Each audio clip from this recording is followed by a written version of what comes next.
lot. One, as a writer, I am absolutely over the moon in how she pulled the stories together. And if you didn't catch the fluid and the flood and the flow in every scene, which brings the title together, and it is this movement, this accumulation of emotion, of history, of truth, of conflict that feels like a flood. It feels like a flow, and it feels like too much, oftentimes. And what I found about this story, which is a collection of stories, is it pulled all of the silos into one space. And through each character, all of the conversations were familiar, whether they've been mine or they've been yours. We know people that are having them. We know conversations are happening separately, but to see them all in the same place, in the same stage, it made each of those conversations that felt so verifiable and so authentic, they crumbled next to each other. And they stood up in some ways next to each other.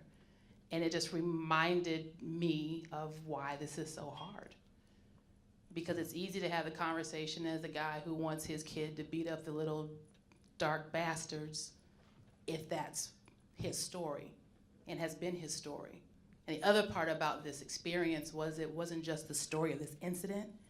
It showed the history of how that incident even happened. And it showed how every person and every perspective that they had, how those perspectives happened.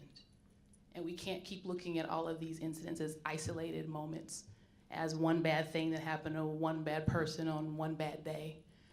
It is a stitching of all of our histories. It is a stitching of all of our traumas. It is a stitching of all of our disingenuous conversations, all in one moment. And it was so easy to turn away from what happened to Michael Brown and the other 17 black men that were shot down in the year as an isolated incident that happened. And those conversations are because those people are, that person is, and I love that we remember Darren Wilson has a story too. I forgot that Darren Wilson has a story too, because he was just that another cop who shot another black guy, but he also is a victim, is a story of this nation that we share. We were watching, Louis C.K. had a stand-up, and no, it wasn't Louis C.K., Bill Burr. And he had a line that said, "We don't know who taught them their ABCs. I don't know who taught you your ABCs and other wonderful or not so wonderful things. You don't know what I was taught." We all have a story, and this experience reminds us of that. I love the barbershop moment where we do make assumptions of what we think we know, of what we think we should do, of who should do more and less. And I appreciate that this experience reminds us all that we're in this together. Even if we're not gonna do it together, arms locked, just in it, together.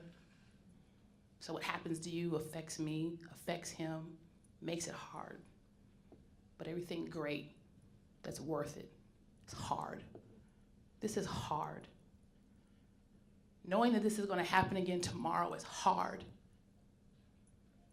There's a boy that was shot in his backyard with a cell phone 2 days ago.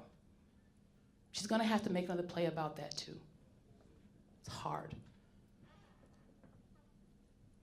So this experience reminds us that we just can't keep walking away. We just can't keep turning away, reading the digest, having amazing moments like this, and tucking it away, and waiting for the next production. It's reminded me that this is hard for everybody, and not just because I have black men that I love and I worry about, that I have young students who don't know that their voices matter, that I have people that I love who are in same-sex relationships and they don't know. It's hard. For you too. I think this experience reminds us that we're all on this stage. Regardless of what you think, how you vote, what you want, this is us. It's hard.